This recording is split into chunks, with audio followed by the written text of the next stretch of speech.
Hi guys, welcome to न्याय nest legal studies made easy. तो आज हम करने वाले हैं unit 1 of class 12 legal studies NCERT judiciary chapter. ये जो चैप्टर है एक्चुअली में बहुत ज़्यादा लेंदी है। अगर आपको इसकी वन शॉट चाहिए होगा तो do let me know, but मुझे ऐसा लगता है कि इस चैप्टर में जो सबसे इम्पोर्टेंट चीज़ है वो ये है कि इसके कुछ ऐसे क्वेश्चंस हैं जो सीबीएसई में कंटिन्यूसली रिपीट हो रहे हैं, या कुछ ऐसे क्वेश्चन है जो इस चैप्टर से आने की 100% चांसेस होते हैं। तो इस वीडियो में वो सारे क्वेश्चंस जो है उनकी कलेक्शन में ले आई हूँ, ताकि अगर आपने चैप्टर इतने अच्छे से नहीं भी पढ़ा होगा तो अगर आप ये वीडियो देख लेते हैं तो आपके एग्जाम और सीबीएसई बोर्ड में आराम से आपके अच्छे मार्क्स आ जाएंगे।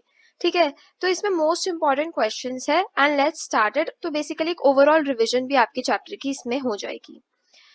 देखो, सबसे पहला क्वेश्चन जो हमारे पास आता है that is why is supreme court called a court of record.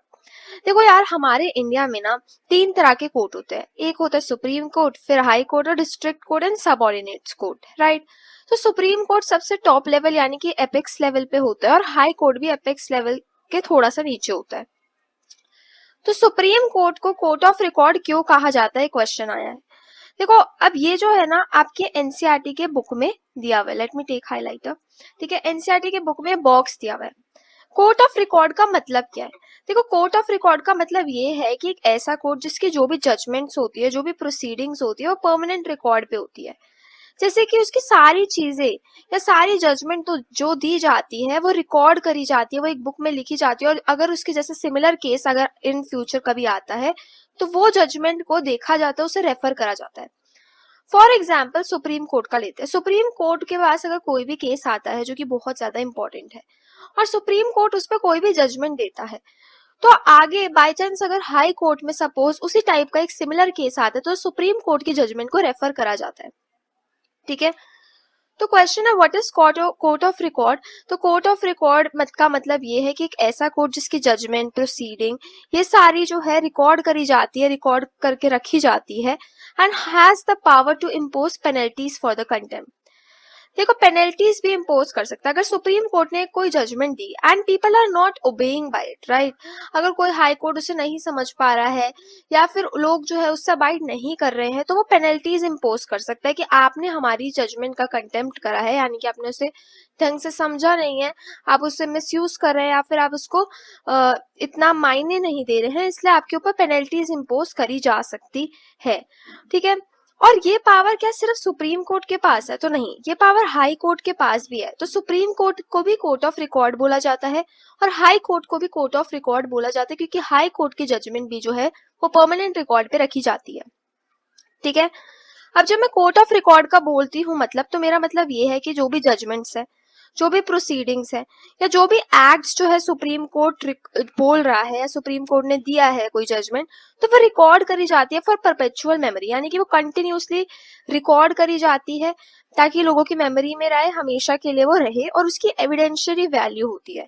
Evidentiary value का मतलब ये है कि इन फ्यूचर अगर कोई केस उसके जैसा सिमिलर आता है तो हमारा जो लॉयर्स है वो बोल सकते हैं कि सर, योर ऑनर, जैसे पहले के ये केस था और इसमें सुप्रीम कोर्ट ने ये जजमेंट दी थी, तो वो एक एविडेंशियरी वैल्यू यानी कि एक एविडेंस की तरह काम करता है और ये क्वेश्चन नहीं करा जा सकता किसी भी कोर्ट में। सुप्रीम कोर्ट ने कोई जजमेंट दे दी, that can not be question before any court, right.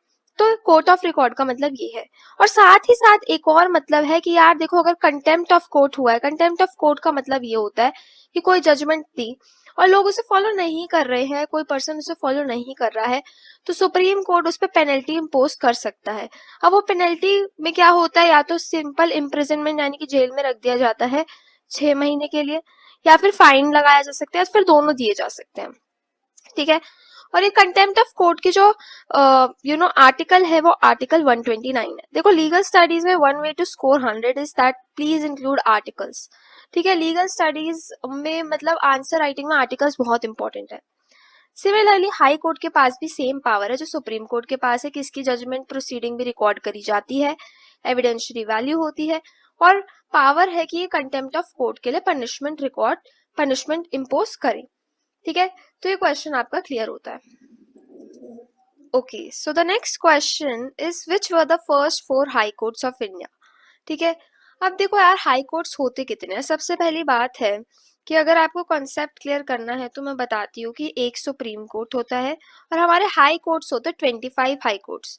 Her state में एक हाई कोर्ट होता है और कुछ ऐसे स्टेट्स भी है जिनके दो स्टेट्स हो गए और उनका एक हाई कोर्ट हो गया, इस तरह से भी होता है। ठीक है, each high court has the jurisdiction over a state. देखो हर एक हाई कोर्ट जो है jurisdiction of a state, jurisdiction का मतलब होता है अथॉरिटी। मैंने आपको लास्ट वीडियो में भी बताया था, अगर आपने शायद देखी होगी इससे पहले 11th क्लास की वो वीडियो है, कि जुरिस्डिक्शन का मतलब होता है अथॉरिटी। सपोज अ क्लास मॉनिटर जो है 12th ए का है, ठीक है। अब जो 12th ए का क्लास मॉनिटर है वो 12th ए को देखेगा, उसके पास उतनी ही जुरिस्डिक्शन है, वो 12th बी को नहीं देख सकता, राइट। सिर्फ पंजाब का हाई कोर्ट है तो वो पंजाब के हाई कोर्ट को ही देख सकते हैं, पंजाब के ही मैटर्स को देख सकते हैं, वो किसी और स्टेट के नहीं देख सकते, राइट। तो हर एक हाई कोर्ट की अथॉरिटी होती है उनकी खुद की स्टेट पे। ऐसा भी होता है कभी कभार कि दो स्टेट का एक ही हाई कोर्ट हो गया, यूनियन टेरिटरी हो गई, ठीक है, तो उस तरह का। बट फर्स्ट 4 हाई कोर्ट्स जो हमारे इंडिया में आए, वो सबसे पहला था मद्रास हाई कोर्ट जो कि चेन्नई में था, बॉम्बे हाई कोर्ट इन मुंबई, कैलकाटा हाई कोर्ट कोलकाता में, और इलाहाबाद हाई कोर्ट जो है इलाहाबाद में। ठीक है, ये फर्स्ट 4 हाई कोर्ट थे। अभी रिसेंटली जो सबसे ज्यादा न्यूएस्ट हाई कोर्ट्स आए हैं वो आंध्र प्रदेश का हाई कोर्ट आया और तेलंगाना का हाई कोर्ट आया है, जो जनवरी 1 2019 में आया है, according to Andhra Pradesh Reorganisation Act. तो ये आपसे एमसीक्यू में किसी भी फॉर्म में पूछा जा सकता है, क्वेश्चन के फॉर्म में भी आ सकता है, और एक्ट को मेंशन करना बहुत इंपॉर्टेंट हो जाता है। Next question, now this question came in CBSE 2020, और उसके बाद जो है इसके रिलेटेड क्वेश्चंस जो है पूछे जाते हैं, और ये काफी इंपॉर्टेंट क्वेश्चन है। Analyse the relation between due process and independence of judiciary. देखो यार, हमें पता है कि हमारे गवर्नमेंट के 3 ऑर्गन होते हैं, लेजिस्लेटिव, एग्जीक्यूटिव और जुडिशरी। और जुडिशरी एक ऐसा ऑर्गन होता है जो कि पूरा तरह से इंडिपेंडेंट होता है, इम्पार्शियल होता है, किसी पे डिपेंडेंट नहीं रहता है। तो ये ड्यू प्रोसेस ऑफ लॉ का मतलब क्या होता है, पहले ये समझते हैं। देखो, ड्यू प्रोसेस ऑफ लॉ का मतलब ये होता है कि जो स्टेट है, स्टेट का मतलब ये है कि जो गवर्नमेंट है वो रिस्पेक्ट कर रही है all the legal rights that are owed to a person. हम सभी के पास कुछ फंडामेंटल राइट्स है, कुछ बेसिक राइट है, राइट टू इक्वालिटी, ये सारे राइट्स हमारे पास है। तो ड्यू प्रोसेस ऑफ लॉ का सिंपल मतलब ये है कि भाई जो गवर्नमेंट है उस देश की या स्टेट है, वो रिस्पेक्ट कर रहा है सारे लीगल राइट्स को जो एक पर्सन को दिए जा रहे हैं। वो उन लीगल राइट्स के अकॉर्डिंग ही पॉलिसीज बना रहा है, उसके हिसाब से वर्क कर रहा है, and confirm to the norms of fairness, और फेयरनेस पे चल रहा है, नेचुरल जस्टिस पे चल रहा है, फंडामेंटल राइट्स का ध्यान दे रहा है, लोगों को लिबर्टी फ्रीडम मिल रही है नहीं उसको ध्यान दे रहा है। और देखो यार, इसका रिलेशन क्या है, देखो ड्यू प्रोसेस ऑफ लॉ तो आपको समझ आ गया होगा कि इसका मतलब है कि गवर्नमेंट जो है they are working according to the rights of the people, ठीक है। बट इन दोनों के बीच में रिलेशन क्या है, देखो यार, अगर एक जुडिशरी इंडिपेंडेंट होगी तभी जो है एक ऐसी गवर्नमेंट आ पाएगी जो लोगों के राइट्स को रिस्पेक्ट कर रही है। सपोज अगर एक ऐसी जुडिशरी होती है दैट इज करप्टेड या इम्पार्शियल है, जो गवर्नमेंट की साइड पे है, तो गवर्नमेंट जो है वो लॉस के अकॉर्डिंग, लीगल राइट्स के अकॉर्डिंग वर्क नहीं करेंगे, राइट। तो only an independent judiciary can make this concept operational, ठीक है। अगर एक इंडिपेंडेंट जुडिशरी होगी तभी हमारे जो है राइट्स जो लोगों को दिए जा रहे हैं, ड्यू प्रोसेस ऑफ लॉ हो रहा है, ये सारी चीजें मेक श्योर करी जा सकती है। अब अगर मैं क्रिमिनल लॉ की बात करती हूँ, अगर in the field of criminal law, तो इंडिपेंडेंस ऑफ जुडिशरी को लिंक करा जाता है कि सबको फेयर ट्रायल मिले, है ना। देखो, फेयर ट्रायल सबको मिलना चाहिए। जब हम क्रिमिनल लॉ की बात करते हैं और हम इंडिपेंडेंस ऑफ जुडिशरी की बात करते हैं, तो हम ये मानते हैं कि यार सब लोगों को जो भी अक्यूज्ड है, जिनके ऊपर आरोप लगे हैं, तो उन्हें फेयर ट्रायल मिल रहा है, क्योंकि हम मानते हैं कि no one is guilty before the court, right. तो ये सारी चीजें हम मानकर चलते हैं और सबको फेयर ट्रायल मिलना उनका एक बेसिक राइट है। And this becomes extremely important when the accused are foreign national, और ये तब बहुत इंपॉर्टेंट होता है जब कोई पर्सन जो है जैसे टेररिस्ट हो गए, ठीक है, फॉरेन नेशनल्स हो गए, उनको भी फेयर ट्रायल देना बहुत जरूरी है। इसलिए इंडिपेंडेंस ऑफ जुडिशरी एक बहुत ही ज्यादा वाइटल, एक बहुत ही ज्यादा कोर प्रिंसिपल रहता है मॉडर्न जुडिशरी, मॉडर्न डेमोक्रेसी में भी, ठीक है। अब अगला क्वेश्चन जो आता है कि डिफरेंशिएट बिटवीन अटॉर्नी जनरल और एडवोकेट जनरल। देखो, अटॉर्नी जनरल और एडवोकेट जनरल होते क्या है ये मैं आपको बताती हूँ। जो एग्जीक्यूटिव्स होते हैं ना हमारी कंट्री में, ठीक है, एग्जीक्यूटिव ब्रांच को एडवाइस करने के लिए अटॉर्नी जनरल और एडवोकेट जनरल कुछ लीगल ऑफिसर्स होते हैं। अब मैं अटॉर्नी जनरल की बात करूं तो ये ऐसे ऑफिसर होते हैं जो यूनियन सेंट्रल गवर्नमेंट को एडवाइस करते हैं, ठीक है, कि भाई सेंट्रल गवर्नमेंट के रिलेटेड होते हैं। सेंट्रल गवर्नमेंट को सपोज कोई पॉलिसीज बनानी तो ये एक लीगल फ्रेमवर्क दे देते हैं कि यार देखो ये चीज लीगल लॉज के अकॉर्डिंग सही है या गलत है। एंड एडवोकेट जनरल स्टेट को देखते हैं, ठीक है। फिर अगर मैं बात करूं अपॉइंटमेंट की, अटॉर्नी जनरल जो है under article 76 of our constitution president के द्वारा ही अपॉइंट करे जाते हैं। एडवोकेट जनरल जो है article 165 of the constitution of India governor के द्वारा अपॉइंट करे जाते हैं। एलिजिबिलिटी की बात करूं तो अटॉर्नी जनरल की एजुकेशनल क्वालिफिकेशंस उतनी होनी चाहिए जितनी एक जज ऑफ अ सुप्रीम कोर्ट की होती है, यानी कि बहुत ज्यादा highly educated. And advocate general जो है ये स्टेट लेवल के लॉयर होते हैं, तो ये क्वालिफाई होने चाहिए, इतनी एजुकेशन होनी चाहिए कि जज ऑफ अ हाई कोर्ट वाली इनके पास नॉलेज होनी चाहिए। मतलब अगर आपको कंफ्यूजन हो रही है तो सिमिलरली समझ लो कि अटॉर्नी जनरल ऑफ इंडिया जो है ये सेंट्रल गवर्नमेंट को एडवाइस करते हैं, सेंट्रल गवर्नमेंट लॉयर है, ठीक है, सेंट्रल गवर्नमेंट लॉयर। और अगर मैं एडवोकेट जनरल की बात करूं तो ये स्टेट गवर्नमेंट लॉयर यानी कि स्टेट गवर्नमेंट को एडवाइस करते हैं, लॉयर। ये गवर्नर के द्वारा होते हैं और ये प्रेसिडेंट के द्वारा। अब देखो फर्स्ट अपॉइंटी की बात करें तो सबसे पहले जो है अटॉर्नी जनरल ऑफ इंडिया है MC सेटलवर्थ, जो आपकी बुक में लिखे हुए हैं। और एडवोकेट जनरल आपकी बुक में मेंशन नहीं है इसलिए मैंने नॉट मेंशन लिख दिया है, बट ये आपका क्वेश्चन होमवर्क में है कि कौन है। फंक्शंस की बात करूं तो अटॉर्नी जनरल के बहुत सारे फंक्शंस हैं। सबसे पहले यार देखो ये गवर्नमेंट ऑफ इंडिया यानी कि सेंट्रल गवर्नमेंट को लीगल मैटर्स पे एडवाइस करते हैं कि ये सही है या ये गलत है। ये कोर्ट पे भी अपीयर हो सकते हैं यूनियन गवर्नमेंट के बिहाफ, यानी सेंट्रल गवर्नमेंट का अगर कोई केस हो गया है तो सेंट्रल गवर्नमेंट को रिप्रेजेंट कर सकते हैं और सारी लीगल ड्यूटीज परफॉर्म करते हैं जो प्रेसिडेंट के द्वारा दिए जाते हैं। अगर एडवोकेट जनरल की बात करूं तो ये स्टेट गवर्नमेंट को एडवाइस करते हैं, जैसे स्टेट गवर्नमेंट लॉयर मैंने लिखा है यहाँ पे। ये स्टेट को रिप्रेजेंट करते हैं हर कोर्ट में और लीगल ड्यूटीज करते हैं परफॉर्म जो गवर्नर के द्वारा दिए जाते हैं। प्रिविलेजेस यानी कि क्या क्या बेनिफिट्स होते हैं। अब जो अटॉर्नी जनरल ऑफ इंडिया है इनके पास है right to audience in all the courts in India. सबसे पहले तो ये अपीयर कर सकते हैं सारे कोर्ट्स इन इंडिया में, सुप्रीम कोर्ट हो हाई कोर्ट हो हर जगह अपीयर हो सकते हैं। इनके पास एक राइट है कि ये पार्टिसिपेट कर सकते हैं प्रोसीडिंग ऑफ पार्लियामेंट, बट इनके पास राइट टू वोट नहीं है। एडवोकेट जनरल आपकी बुक में मेंशन नहीं है तो आप वो नहीं करेंगे, ठीक है। अब असिस्टेंट्स की बात करूं तो यार अटॉर्नी जनरल जो है क्योंकि वो सेंट्रल गवर्नमेंट को भैया असिस्ट करते हैं तो इनके बहुत सारे असिस्टेंट भी होते हैं। जैसे इनके साथ एक सॉलिसिटर जनरल होते हैं, एक एडिशनल सॉलिसिटर जनरल होते हैं। एडवोकेट जनरल को भी एडिशनल एडवोकेट जनरल जो है वो असिस्ट करते हैं। और रेम्यूनरेशन की बात करें यानी कि सैलरी वगैरह इनको कहाँ से मिलती है, तो देखो अटॉर्नी जनरल को अपॉइंट जो है 76 के अंदर आर्टिकल 76 के अंदर प्रेसिडेंट करते तो सैलरी भी वही देखते हैं। एडवोकेट जनरल को गवर्नर करते हैं तो गवर्नर सैलरी देखते हैं, ठीक है। इसके बाद कॉन्स्टिट्यूशनल मेंशन बात करें तो आर्टिकल 76, अटॉर्नी जनरल की बात करते हैं एडवोकेट जनरल की आर्टिकल 165। ये बहुत ज्यादा इंपॉर्टेंट क्वेश्चन है और ये आपके एग्जाम में आ सकता है। अगर आप अपनी बुक खोलेंगे तो उसमें ये जो है पैराग्राफ के फॉर्म में, बट जब यार डिफरेंशिएशन की बात करें ना तो क्लियर और क्रिस्प होना चाहिए, तो इस तरह से आप लिख सकते हैं, you will get full marks, right. Okay, so PIL को हम जनहित याचिका भी बोलते हैं। अब देखो यार बहुत टाइम तक क्या था हमारे इंडिया में ना एक सिस्टम फॉलो होता था, the principle of locus standi, ठीक है, द प्रिंसिपल ऑफ, मैं लिख देती हूँ यहाँ पर, लोकस स्टैंडी। अब इसका क्या मतलब होता था, प्रिंसिपल ऑफ लोकस स्टैंडी ये कहता था कि यार अगर किसी के साथ गलत हुआ है सो वो पर्सन जो है कोर्ट में आएगा और वो अपना केस को प्रेजेंट करेगा, उसके बिहाफ पे कोई और केस प्रेजेंट नहीं कर सकता, राइट। बट ये प्रिंसिपल थोड़े टाइम बाद जो लोकस स्टैंडी का प्रिंसिपल था ये रिलैक्स करा गया और हमारे पास PIL आया, पब्लिक इंटरेस्ट लिटिगेशन, जिसे जनहित याचिका बोला जाता है।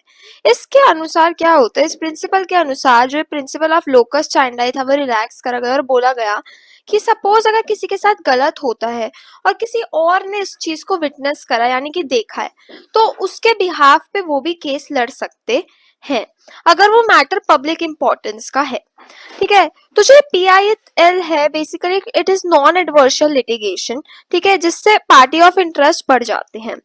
ठीक है, rather than focusing on traditional litigation of adversary character। अगर हम देखें यार, ये जो पहले लोकस स्टैंडर्ड था ये ट्रेडिशनल तरह से लिटिगेशन को करता था, लेकिन अब जो है हमारे पास PIL आ गया तो ये नॉन एडवर्शियल हो गया, ये एक नॉन ट्रेडिशनल मेथड हो गया। And also PIL are considered as a tool for social change. यार एक सोशल चेंज आया, बहुत सारे लोग ऐसे होते हैं जो इंडिया में बिलो पॉवर्टी लाइन है, they do not have resources कि वो अपने आप को रिप्रेजेंट करे कोर्ट के आगे या अफोर्ड करे लॉयर्स को, तो उनके बिहाफ पे जिनके पास रिसोर्सेज हैं और जिन्हें अपने राइट्स पता है, जिन्हें लोगों के राइट्स के बारे में पता है, they can approach to the court and file petition on behalf of that person. ठीक है, तो PIL जो है it is based on the tenants of citizen standing and representative standing, और ये जो है थर्ड पार्टी के राइट्स को एक्सपैंड करता है to approach the court. Suppose अगर पहले चिंटू के साथ गलत हुआ तो चिंटू ही जा सकता था कोर्ट, राइट, बट अगर चिंटू के साथ बहुत बड़ा कोई पब्लिक इंपॉर्टेंस का मैटर हो गया, उसके पास पैसे नहीं है कि वो कोर्ट जाए, तो अगर चिंटी ने देखा कि भाई उसके साथ गलत है तो Chinti being a third party she can approach to the court and file a petition on behalf of Chintu. PIL from its inception is modeled on a remedial nature। देखो यार PIL जो है इसी remedial nature का होता है, ये कोशिश करता है कि वेलफेयर ओरिएंटेड मॉडल हो, जुडिशरी सबको राइट्स मिले, सबको सबके साथ न्याय हो। ठीक है, कोई ऐसा ना हो जो कोर्ट को एक्सेस नहीं कर पा रहा है तो उसके साथ इनजस्टिस हो रहा है। ठीक है, साथ ही साथ बहुत सारे डायरेक्टिव प्रिंसिपल्स ऐसे होते हैं जो हमारे कोर्ट्स में डायरेक्टली नहीं आ सकते। अभी आप क्लास 12th में हो तो आपने क्लास 11th में directive principle of state policy के बारे में जरूर पढ़ा होगा कि ये नॉन एनफोर्सेबल होते हैं, राइट, तो ये डायरेक्टली कोर्ट में नहीं आ सकते। बट जब PIL होती है, सपोज कोई पब्लिक इंटरेस्ट लिटिगेशन का मैटर आ जाता है, तो उसमें अगर कोई डायरेक्टिव प्रिंसिपल का कोई केस आता है तो वो चीजें भी एड्रेस करी जाती है। ठीक है, हालांकि डायरेक्टिव प्रिंसिपल एनफोर्सेबल नहीं होते हैं, बट जब कोई ऐसा मैटर आता है तो देखा जा सकता है। ठीक है, एंड इसके अलावा PIL की वजह से नए नए राइट्स आ रहे हैं, लॉज आ रहे हैं। ठीक है, डेमोक्रेटाइजिंग हो रही है, सिटीजन एक्सेस टू जस्टिस, सबको जस्टिस दिया जा रहा है। PIL further strengthens the role of judiciary, judiciary का रोल और ज्यादा स्ट्रेंथन होता है, वॉच डॉग एजेंसी की तरह काम करता है, मॉनिटर की तरह काम करता है। ठीक है, एंड साथ ही साथ यार देखो बहुत सारे जैसे प्रोटेक्टिव होम्स हो गए, जेल्स हो गए, ठीक है, तो वहां पर लोगों की कंडीशन कैसी है उसको भी देखता है। हाउएवर जैसे जैसे बिगनिंग हुई, ग्रोथ हुई ऑफ PIL, देखो अब ये जो सिस्टम आ गया PIL, हम बोलते हैं ना कि एक सिक्के जो एक जो सिक्का होता है हेड और टेल, उसके दो फेसेस होते हैं, राइट, तो इसके कुछ एडवांटेजेस है, इसके कुछ डिसएडवांटेज भी है। PIL के इतने सारे एडवांटेज तो है, बट डिसएडवांटेज ये है कि जैसे जैसे ग्रोथ हो रहा है PIL का, और इसकी वजह से जो है ये मिसयूज करा जा रहा है प्राइवेट गेन्स के लिए। इसकी वजह से बहुत सारे लोग जो है फ्रिवोलस लिटिगेशन यानी कि अननेसेसरी या बहुत ही ट्रिवियल मैटर्स जो बिल्कुल फालतू के मैटर्स है उस पर PIL दर्ज कर देते हैं, अननेसेसरी इशू। तो इसकी वजह से यार जुडिशियल ओवररीच जो है, बैकलॉग ऑफ केसेस बहुत सारे होते हैं, और बहुत बार ऐसा बोला जाता है कि जो जुडिशरी है वो लेजिस्लेचर का काम कर रहा है, ठीक है, क्योंकि लॉज वगैरह बना रहा है। तो ये PIL का क्वेश्चन भी बहुत इंपॉर्टेंट है, सारे इंपॉर्टेंट क्वेश्चन ही मैं लाई हूँ। एंड अगर आप बुक पढ़ोगे ना तो आपको कहीं ना कहीं ये वीडियो देख के आसान लगेगा, बुक भी समझ आ जाएगी। ओके, सो जो नेक्स्ट क्वेश्चन है क्वेश्चन 5, वो भी CBSE 2020 में आया हुआ है, तो हाई चांसेस है कि इस बार भी इससे पूछा जा सकता है। और ये क्वेश्चन ये है कि the two broad model of legal system differ in their technique of adjudication and justice delivery mechanism. अब देखो इसका मतलब ये है कि हमारे यहाँ पर जब हम लीगल सिस्टम की बात करते हैं तो दो तरह के लीगल सिस्टम के मॉडल होते हैं, एक होता है कॉमन लॉ ज्यूरिसडिक्शन और एक होता है सिविल लॉ ज्यूरिसडिक्शन। दोनों में क्या फर्क है हम इसे अच्छे से जानते हैं। देखो यार सबसे पहले जब ब्रिटिश ट्रेडिशन की बात करते हैं तो ब्रिटिश ट्रेडिशन से जब ब्रिटिशर्स इंडिया आए थे तब से हमारा कॉमन लॉ इंडिया में चलता है। तो इंडिया के पास कौन सी ज्यूरिसडिक्शन है? Common law jurisdiction. अब कॉमन लॉ ज्यूरिसडिक्शन का मतलब क्या होता है? देखो कॉमन लॉ ज्यूरिसडिक्शन का सिंपल मतलब ये होता है कि जो भी डिसीजन, ऑर्डर, जजमेंट्स दिए जाते हैं हमारे जजेस के द्वारा, वो हेल्प करते हैं in the creation and development of laws and legal practices. यानी कि हमारे इंडिया में सेपरेशन ऑफ पावर तो है कि लेजिस्लेटिव लॉज बनाएगी, एग्जीक्यूटिव उसे एग्जीक्यूट करेगी और जुडिशरी उसे देखेगी कि क्या वो सही है या नहीं, और एडजुडिकेट करेगी डिस्प्यूट। बट ये जो सेपरेशन ऑफ पावर है ये वाटर टाइट कंपार्टमेंट्स में नहीं है यार, मतलब कि फ्यूजन ऑफ पावर है। बहुत बार हम ऐसा देखते हैं कि हमारे जो जजमेंट्स आते हैं सुप्रीम कोर्ट के द्वारा, ऑर्डर आते हैं, उससे नए लॉज की क्रिएशन हो जाती है। हालांकि लॉज क्रिएटिंग का काम तो लेजिस्लेटिव के पास है, लेकिन कभी कभार ऐसा होता है कि जजेस के द्वारा जो भी डेवलपमेंट होती है लॉज की, वो उनके द्वारा हो जाती है और ये सबके ऊपर बाइंडिंग होती है। सुप्रीम कोर्ट ने कोई जजमेंट दिया तो डेफिनेटली वो बाइंडिंग होगी सारे कोर्ट्स इन इंडिया पे अंडर आर्टिकल 141। ठीक है, अंडर आर्टिकल 141। ठीक है, तो इसलिए हम इंडिया में ऐसा मानते हैं कि कॉमन लॉ जुरिस्डिक्शन है। इसका मतलब ये है कि जो कोर्ट है वो एक इम्पॉर्टेंट रोल प्ले करते हैं लॉज को बनाने में, स्पेशली तब जब वहां पर लॉज में कोई क्वेश्चन आ जाता है कि सुप्रीम कोर्ट के सामने कोई क्वेश्चन आ गया या कोई केस आ गया जिसपे लीगल क्वेश्चन अराइज हुआ, तो जहां पर गैप्स इन लॉ एग्जिस्ट करते हैं, हम मानते हैं कि यार कहीं ना कहीं कोर्ट्स भी इंपॉर्टेंट रोल प्ले करते हैं इन क्रिएटिंग लॉज। ठीक है, स्पेशली तब जब गैप हो गया लॉज में और लेजिस्लेचर और एग्जीक्यूटिव जो है फेल हो गए। ठीक है, अब सिमिलरली यहाँ पर अगर बात करें तो कॉमन लॉ जुरिस्डिक्शन के पास है, इंडिया के पास है और यूके के पास कॉमन लॉ जुरिस्डिक्शन है। Even Bangladesh, even Sri Lanka. ठीक है, अब एक होता है civil law jurisdiction. Civil law jurisdiction का मतलब ये होता है कि जैसे कंट्रीज हो गई जर्मनी, रशिया, कॉन्टिनेंटल यूरोप। अब इसे याद पता कैसे कर सकते हो नाम, आप जर याद रख लो। जब मैं एग्जाम दे रही थी तो मैंने इसे जर से याद रखा, जी से जर्मनी, ई से यूरोप और आर से रशिया। तो ये सिविल लॉ जुरिस्डिक्शन फॉलो करते हैं। इसमें जुरिस्डिक्शन ये है, सिंपल बात ये समझना, इसमें फर्क ये है कि सिविल लॉ कहता है कि भाई लेजिस्लेटर का काम है लॉज बनाना, तो यहाँ पर कोर्ट्स की जजमेंट जो भी आएगी वो लॉज को क्रिएट नहीं कर सकती। बेसिकली यहाँ पर स्ट्रिक्ट सेपरेशन ऑफ लॉज होते हैं, स्ट्रिक्ट सेपरेशन ऑफ पावर होती है। तो दोनों के बीच में डिफरेंस यही है कि सोर्स ऑफ लॉ क्या है, उसके बेसिस पर डिफरेंशिएट जो है करा जा सकता है। तो आई होप आपको ये चीज क्लियर हुई होगी। ठीक है, तो जब हम जुरिस्डिक्शन की बात करते हैं तो हमारे इंडिया में कॉमन लॉ जुरिस्डिक्शन है। सिमिलरली जर्मनी में हमारा कौन सा जुरिस्डिक्शन है, सिविल लॉ। ये क्वेश्चन इस तरह से भी पूछा गया है और इसके साथ साथ लास्ट टाइम पे ये भी क्वेश्चन आया था कि आप बताइए कि किस तरह से जर्मनी का जुरिस्डिक्शन डिफरेंट है फ्रॉम दैट ऑफ इंडिया। तो आप इसमें ये लिखोगे कि इंडिया में कॉमन लॉ जुरिस्डिक्शन है और जर्मनी में civil law, and then you will explain it. इसके बाद adversarial model of dispute resolution. अब देखो दो तरह के मॉडल होते हैं डिस्प्यूट के, एक तो हो गया जुरिस्डिक्शन जिसमें हमने कॉमन लॉ और सिविल लॉ का पढ़ा। अब एक होता है डिस्प्यूट रेजोल्यूशन, यानी कि डिस्प्यूट को सॉल्व कराने के दो तरीके होते हैं। अब इंडिया में फॉलो होता है एडवर्शियल मॉडल।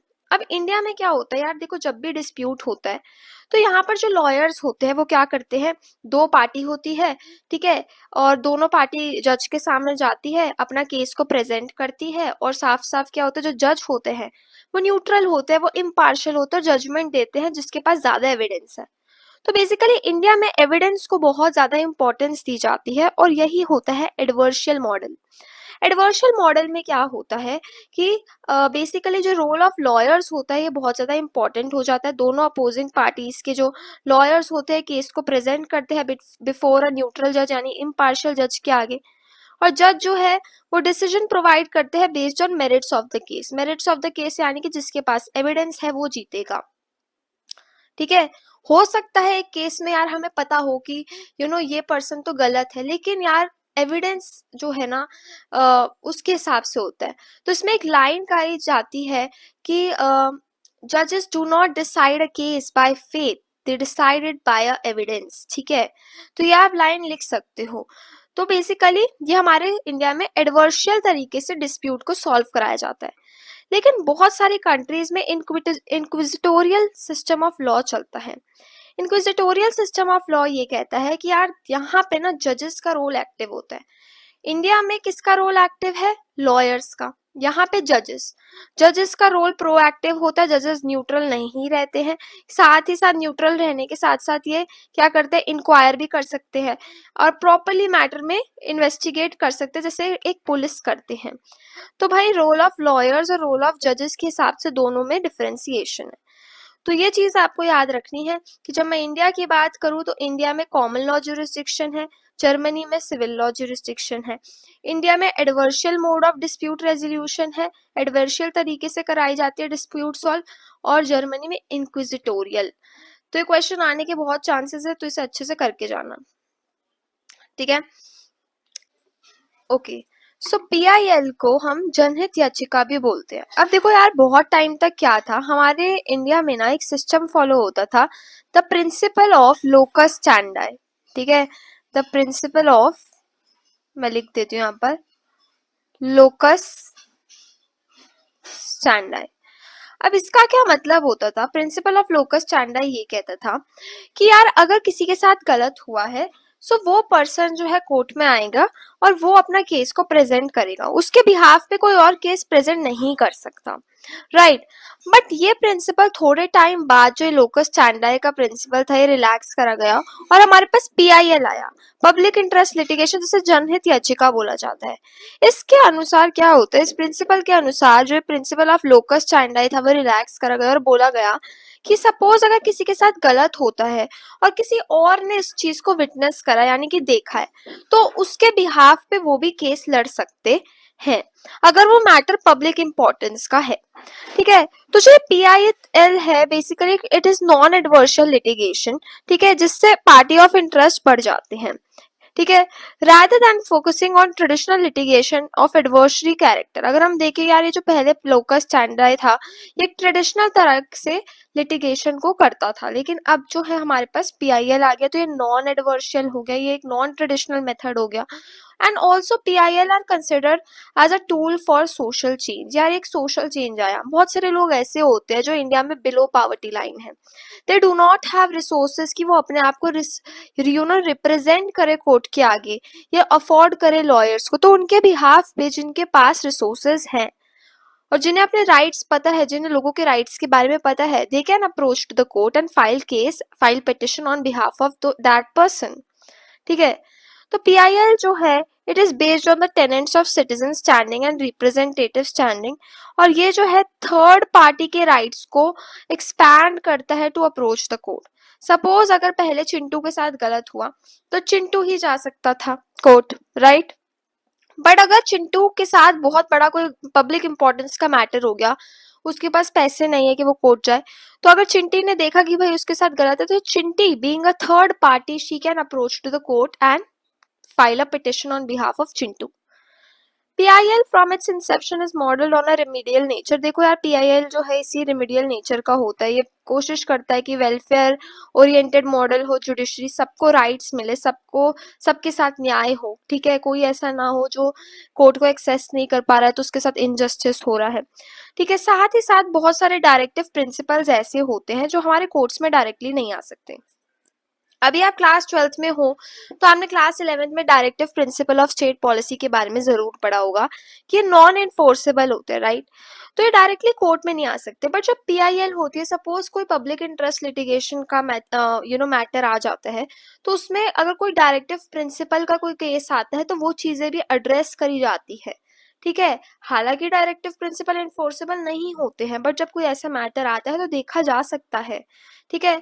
एंड इसके अलावा पीआईएल की वजह से नए नए राइट्स आ रहे हैं, लॉज आ रहे हैं, ठीक है, डेमोक्रेटाइजिंग हो रही है, सिटीजन एक्सेस टू जस्टिस, सबको जस्टिस दिया जा रहा है। PIL further strengthens the role of judiciary, judiciary का रोल और ज्यादा स्ट्रेंथन होता है, वॉच डॉग एजेंसी की तरह काम करता है, मॉनिटर की तरह काम करता है, ठीक है।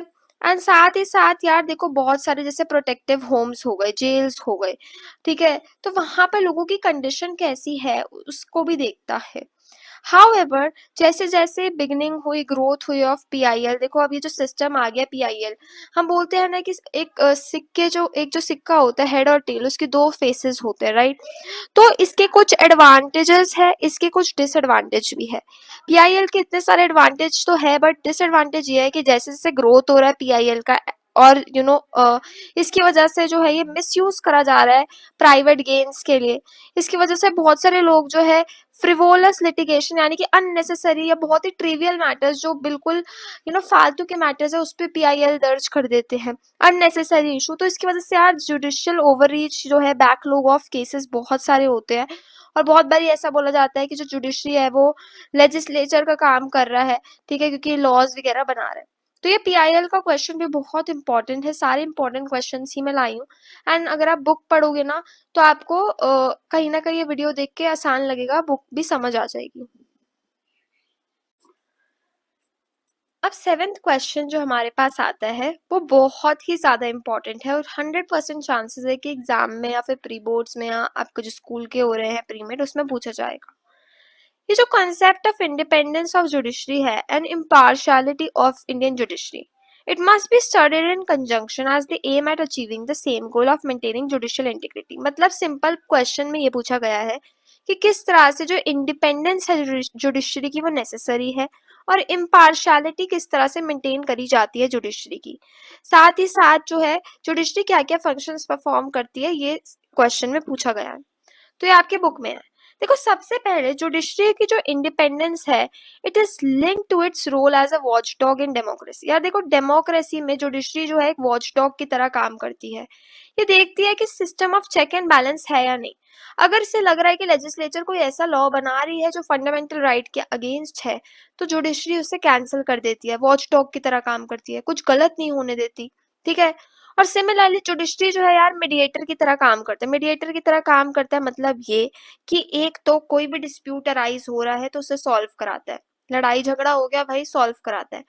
लेकिन साथ ही साथ अगर इसे लगता है कि यार जो गवर्नमेंट है ना ये एक्सेस पावर एक्सरसाइज कर रही है, ये ज्यादा पावर एक्सरसाइज कर रही है, तो फिर ये उस चीज को ध्यान देता है और उसे रोकता है। ओके, फॉर इंस्टेंस अब इसका एग्जाम्पल है, इसका एग्जाम्पल ये दिया गया है कि हमारी जो इंडियन पुलिस है उनके पास बहुत ज्यादा पावर है कि क्राइम डिटेक्शन करते हैं, एविडेंस को गैदर कर सकते हैं ताकि जो क्रिमिनल्स है उनका प्रोसिक्यूशन हो, ठीक है।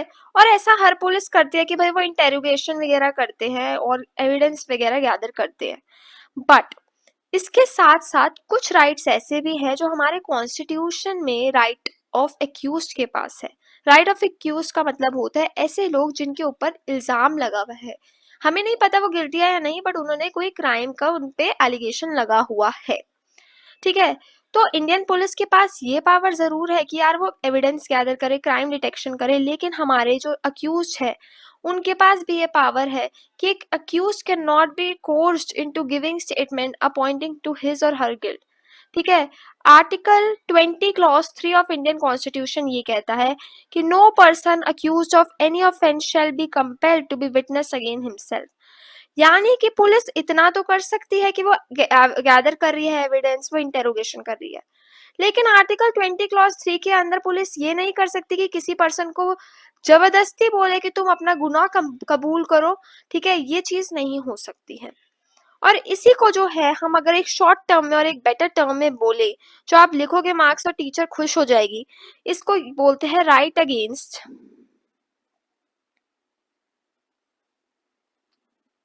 Self incrimination. Right against self incrimination,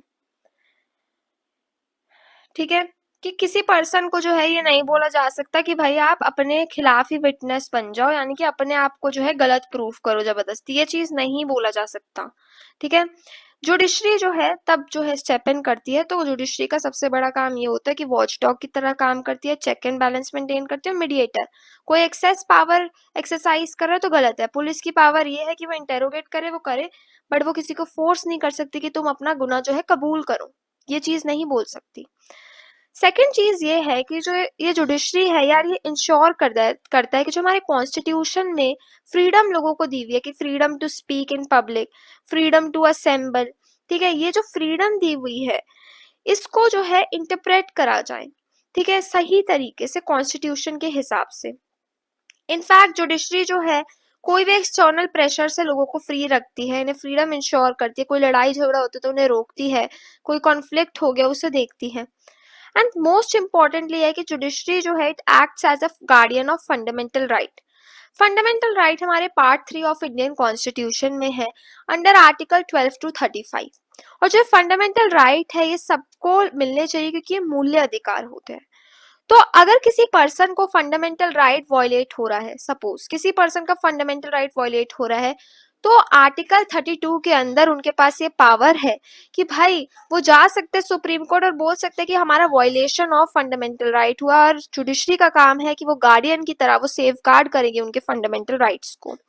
ठीक है।